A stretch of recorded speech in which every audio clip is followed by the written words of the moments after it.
एक तरफ वो टीम है जिसमें डिसिप्लिन नाम की कोई चीज़ नहीं है, कप्तानी नज़र नहीं आती, फिटनेस लेवल बिल्कुल गिरे हुए हैं, ओवरऑल जो टेस्ट मैच के लिए रिक्वायरमेंट होती है वो बिल्कुल नहीं है, फील्डिंग होती नहीं है, बॉलिंग में सेकंड स्पेल डलते नहीं हैं, पेस की कमी है, स्पिन बॉलिंग जो है वो ना हमसे खेली जाती है ना हमसे होती है, पेस में हम खेलते हुए डरते हैं और जो कैचिंग है वो भी अल्लाह के हवाले ही है। दूसरी तरफ टीम जिसमें डिसिप्लिन है, पैशन है, ग्रिट है, शांटो की कप्तानी है, मुशफ़िकुर रहमान की क्लास है, जो लिटन दास की पेशेंस है, कैसे मनूवर करना है पार्टनरशिप्स को, कैसे बारी को लंबा लेकर जाना है, कैसे जो सेशंस हैं उनको जीतना है, कैसे सिंगलें बनानी है, कैसे दूसरी टीम को एक के बाद एक बैटल जो है वो हरानी है, वो है बांग्लादेश। बांग्लादेश ने आज भी पाकिस्तान को दौड़ा दौड़ा कर मारा है। 437 रन्स का टारगेट जो है वो सेट किया है बांग्लादेश ने, जो कि कभी भी किसी भी टेस्ट हिस्ट्री में चेस नहीं हुआ। जो लास्ट सक्सेसफुल चेस था वो 418 रन्स का था, ब्रायन चार्ल्स लारा की वेस्ट इंडीज़ ने सेंट लूसिया में ऑस्ट्रेलिया के खिलाफ 2003 में ये टारगेट अचीव किया था। पाकिस्तान ने आज तक जो हाईएस्ट सक्सेसफुल चेस की है वो श्रीलंका के खिलाफ 2 चेसेस पाकिस्तान की आई हैं, जो कि एक 2015 में आई थी, 377 रन्स पाकिस्तान ने चेस किए थे पहला कैले में, और दूसरा जो रिसेंटली अभी आई थी 2022 में, जहां पे अब्दुल्ला शफीक ने 160 रन नॉट आउट की बारी खेली थी, जहां पर पाकिस्तान ने 342 रन्स जो है वो गेल में चेस किए थे। सो क्या पाकिस्तान ये मिशन इम्पॉसिबल कर सकता है? अब मिशन इम्पॉसिबल का आपने सीरीज़ देखी होगी, उसमें होता है टॉम क्रूज़, और वो टॉम क्रूज़ जो है वो बिल्डिंग से जंपे मारता है, गाड़ियों से छलांगे मारता है, बाइक्स से जो है वो कमाल के स्टंट्स करता है, और फिर वो मिशन को पॉसिबल कर देता है अपने दिमाग से, कई दफ़ा पेशेंस दिखा के। पाकिस्तान के पास क्या है? पाकिस्तान के पास है शान मसूद, बाबर आजम, सलमान अली आगा। क्या ये वो कर सकते हैं जो दुनिया की हिस्ट्री में आज तक नहीं हुआ? इसका जो आंसर है वो सिंपल है, नो। उसकी रीज़न है वो मैं आपको वीडियो के एंड में बताऊंगा, लेकिन सबसे पहले मुशफ़िकुर रहमान की बारी। क्या कमाल के 137 रन्स जो उन्होंने बनाए हैं, 14वीं सेंचुरी जो है बांग्लादेश की तरफ से, highest number of test matches में जो सेंचुरीज बनाने वाले बंदे बन चुके हैं, जो रिकॉर्ड उन्होंने बनाया है 14 सेंचुरीज का। दूसरी तरफ लिटन दास ने जो है वो अगेन पाकिस्तान को रुलाया, जो उन्होंने अपनी 20वीं 50 जो है वो पूरी की। इन दोनों के बीच में जो पार्टनरशिप हुई, दोनों ने जो मिलकर जो बॉलें खेली हैं वो 325 है, जो कि ऑलमोस्ट उतनी ही है जितनी पाकिस्तान की पूरी इनिंग में, जो फर्स्ट इनिंग थी उसमें पाकिस्तान ने खेली थी। दूसरी तरफ नीचे से अगर आप देखें तो जब 6 विकेटें गिर गईं तो फिर भी पाकिस्तान ने 118 रन और दिए, जिसमें 77 रन की पार्टनरशिप ताइजुल के साथ जो है वो मुशफ़िकुर रहमान की आई। और अगर पाकिस्तान को देखें तो इनकी बैटिंग जो है लोअर ऑर्डर बिल्कुल नहीं चलता। और अगर आप पहली इनिंग में देखें, बांग्लादेश ने 162 रन जो है आखिरी 4 विकेटों पे बनाए थे, जब 116 पे 6 आउट हो गया था Bangladesh. So that is the difference जो बांग्लादेश और पाकिस्तान के बीच में है, कि आपको जो है वो क्लियर प्लानिंग और बॉडी लैंग्वेज जो है और पेशेंस जो है वो नज़र आते हैं कि भाई एक टीम ऊपर है।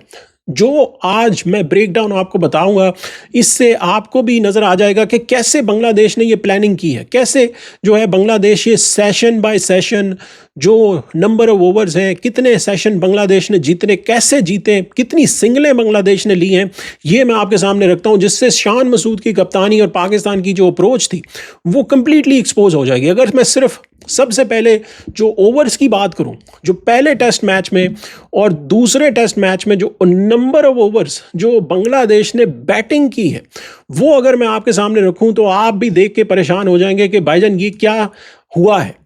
जो पहला टेस्ट मैच था उसमें पाकिस्तान जब बॉलिंग करता था तो बांग्लादेश ने 187.4 ओवर्स ओवरऑल जो है वो बैटिंग की, जो सारी पहली इनिंग और सेकंड इनिंग को कंबाइन करके।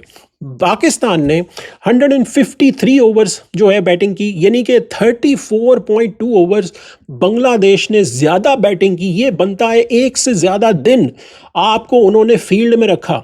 जिस टीम में पहले ही T20 वाली फिटनेस हो, ODI वाली फिटनेस हो, जो दूसरे तीसरे स्पेल में आके 10-10 किलोमीटर जो है वो इनकी पेस गिर जाए, उनको अगर आप एक एक्स्ट्रा डे जो है वो रखेंगे ग्राउंड में, तो आप खुद सोच सकते हैं कि उनका क्या हाल होगा।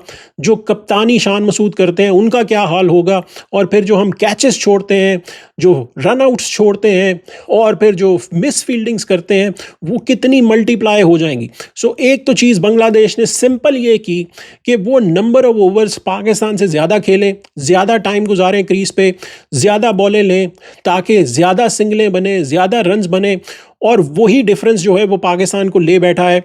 दूसरे जो टेस्ट मैच है उसको अगर देख लें तो अभी तक बांग्लादेश ने 179 ओवर्स खेले हैं और पाकिस्तान ने खेले हैं 57.4 ओवर्स। अभी सेकंड बारी आनी बाकी है, तो देखते हैं कितने ओवर पाकिस्तान खेलता है। यानी कि इस मैच में भी अभी तक 121 ओवर्स बांग्लादेश ने ज़्यादा खेले हैं पाकिस्तान से। सो ओवरऑल अगर आप देखें पहले और दूसरे टेस्ट मैच को मिलाकर, तो 367 ओवर्स बांग्लादेश ने खेले हैं और 211 ओवर्स पाकिस्तान ने खेले हैं। यानी कि 156 ओवर्स, एक दिन में 90 ओवर्स होते हैं। तो आप खुद हिसाब लगा लें कि ऑलमोस्ट 2 दिन ज़्यादा बैटिंग बांग्लादेश ने की है। तो फिर पाकिस्तान की बॉलिंग फिटनेस तो एक्सपोज होनी ही थी। ये चीज़ दिखाती है कि टेस्ट मैच में आप छोटी छोटी बैटल्स को जीत कर जो है पूरा टेस्ट मैच जीतते हैं। तो ये तो हो गए ओवर्स, लेकिन अगर आप इसी को कन्वर्ट करें सेशंस में, तो बांग्लादेश ने जितने सेशंस पहले टेस्ट मैच में सिर्फ बैटिंग में गुजारे हैं वो 8.5 हैं, और पाकिस्तान ने बैटिंग में जितने गुजारे हैं वो 5.5 है। यानी कि 8.5 सेशंस बांग्लादेश ने आपको ग्राउंड में रखा, फील्डिंग करते हुए रखा। ये 3 सेशन एक दिन बनता है जो मैं आपको पहले बता रहा था। और दूसरे टेस्ट मैच में अभी तक 5 सेशन टोटल बांग्लादेश ने आपको ग्राउंड में ज़्यादा रखा है। 7 सेशन बांग्लादेश बैटिंग करता रहा है और 2 ही सेशन सिर्फ पाकिस्तान ने बैटिंग की है। सो ओवरऑल अभी तक 8 सेशन ज़्यादा बांग्लादेश ने आपको ग्राउंड में रखा है। 15.5 सेशंस बांग्लादेश ने बैटिंग की है और अभी तक पाकिस्तान ने सिर्फ 7.5 सेशंस बैटिंग की है। That is unbelievable. इससे नज़र आता है कि क्या डिफरेंस है दोनों टीमों में। और फिर अगर हम देखें कि सेशंस जीते किसने, जो बैटल्स में आपसे जिनकी बात कर रहा हूं, उसमें वो जो बैटल्स हैं वो कैसे कितनी कितनी जो हैं वो जीती गई हैं पहले टेस्ट मैच में और दूसरे टेस्ट मैच में। जो पहला टेस्ट मैच था उसमें जो ओवरऑल 15 सेशंस थे, लेकिन उसमें बारिश हुई थी तो धुल गए थे 1 सेशन 1.5 सेशन। तो बांग्लादेश ने टोटल मिला के 10 सेशंस जीते थे, पाकिस्तान ने 4 सेशन जीते थे। यानी कि 6 सेशन ज़्यादा बांग्लादेश ने जीते, जिसकी वजह से बांग्लादेश 104 रन से जो है वो टेस्ट मैच जीता। अभी तक जो इस टेस्ट मैच का रिजल्ट है, number of sessions one by Bangladesh, वो है 7.5 सेशंस, और पाकिस्तान ने जीते हैं 1.5 सेशंस। यानी कि 6 सेशन, यानी कि 2 दिन बांग्लादेश ने आपको डोमिनेट किया है, जो पूरे 3 दिन का खेल हुआ है। सो दैट इज़ अनबिलीवेबल, जो बांग्लादेश ने आपको कंप्लीटली जो है वो मैच से बाहर निकाल दिया है। लेकिन जो एक्चुअल स्टैट है, जो कि सबसे इंटरेस्टिंग है, वो जब मैंने किया कैलकुलेट, तो मुझे भी ऐसा लगा कि भाईजान दिस इज़ अनबिलीवेबल। और वो है कि बांग्लादेश ने कितने ज़्यादा रन्स जो हैं वो भाग कर लिए हैं और कितने ज़्यादा रन्स पाकिस्तान ने लिए हैं भाग कर, यानी बाउंड्रीज में नहीं, छक्कों में नहीं और एक्स्ट्राज में नहीं। ये मैंने स्टैट आपके सामने रखा है फर्स्ट टेस्ट मैच का, जिसमें बांग्लादेश ने पहली इनिंग में 413 रन बनाए थे। अगर हम बाउंड्रीज और सिक्सेस को निकाल दें और एक्स्ट्राज जो पाकिस्तान ने दिए थे, तो जो रनिंग करके डबल सिंगल्स लेकर बांग्लादेश ने जो रन्स बनाए वो 172 थे, और दूसरी इनिंग में 133 थे, जो 240 का टोटल था। पाकिस्तान ने पहले टेस्ट मैच में 165 किए और फिर उसके बाद 163 का सेकंड इनिंग में कोलैप्स हो गया, तो 79 रन सिर्फ भाग के लिए। So that is 305 run Bangladesh ने सिर्फ भाग कर लिए हैं पहले टेस्ट मैच में। सोच रहे, थोड़ा सा सोचें, 305 रन सिर्फ भाग कर लिए हैं। सो आप इससे अंदाज़ा लगा सकते हैं शान मसूद की कप्तानी का कि कैसे इन्होंने फील्ड खोल के रखी। पाकिस्तान ने 244 किए, यानी कि 61 रन ज़्यादा बांग्लादेश ने किए भागकर जो है वो लिए उन्होंने। और अगर आप इस टेस्ट मैच को देखें जो अभी तक इस टेस्ट मैच में हुआ है, सेकेंड टेस्ट मैच में 278 रन बांग्लादेश ने पहली इनिंग में किए और 390 बांग्लादेश ने दूसरी इनिंग में किए। तो ओवरऑल 333 रन्स बांग्लादेश ने भाग के लिए और पाकिस्तान ने 81 रन्स लिए हैं, जो कि गैप बनता है 252 रन्स का। और ओवरऑल अगर मैं देखूं जो भाग कर रन लिए हैं और वर्सेस जो पाकिस्तान ने लिए हैं, 638 रन बांग्लादेश ने सिर्फ running between the wickets, strike rotation में सिंगलें डबलें लेकर जो है पाकिस्तान के ऊपर लगाए हैं। पाकिस्तान ने सिर्फ 325 किए हैं। ये बनता है 313 रन का गैप। 313 रन का गैप बनता है। ये आप let it set it in your mind कि 313 रन्स का गैप है जो बांग्लादेश ने सिर्फ रनिंग बिटवीन द विकेट्स लेकर जो है पाकिस्तान को दौड़ा कर जो रुलाया है, वो कितना बड़ा गैप है। और जो मैंने शुरू में बात की थी कि क्या पाकिस्तान चेस कर सकता है या नहीं, ये स्टैट मैं आपके सामने रख देता हूँ। इससे आपको जो है पूरा समझ में आ जाएगा कि कैसे मैं कह रहा हूँ कि ये पॉसिबल नहीं है। उसकी रीज़न ये है कि 2023 से, दिसंबर 2023 से अभी तक जो पाकिस्तान ने जो फोर्थ इनिंग होती है या सेकंड बारी जो खेली जाती है, उसमें जो एवरेज ओवर्स हैं जो इनके निकाले जाएं, जो हम शुरू हो जाए 2023 दिसंबर 14 से, तो अब तक बनते हैं 52 ओवर्स। इससे ज़्यादा ओवर्स पाकिस्तान नहीं खेलता फोर्थ इनिंग में या सेकंड बारी में। जो highest number of overs Pakistan ने खेले हुए हैं जो कि 122 थे, जो केप टाउन में साउथ अफ्रीका के खिलाफ पाकिस्तान ने 122 ओवर खेले थे। मुझे बिलीव नहीं होता कि कैसे खेल गए थे वो केप टाउन में 122 ओवर। लेकिन उसके बाद से 70 ओवर भी पाकिस्तान नहीं खेल सका। तो कैसे आप चेस करेंगे? 2 दिन का खेल बाकी है, यानी कि ऑलमोस्ट 180 ओवर्स अभी होने बाकी हैं। अगर लाइट डिटीरिएट भी होती है तो ऑलमोस्ट 165 ओवर हो जाएंगे, 170 ओवर्स हो जाएंगे, जिसमें आपको बैटिंग करनी होगी और एवरेज इनकी है 52 की। तो एक दिन में ये कैसे टॉम क्रूज बनेंगे?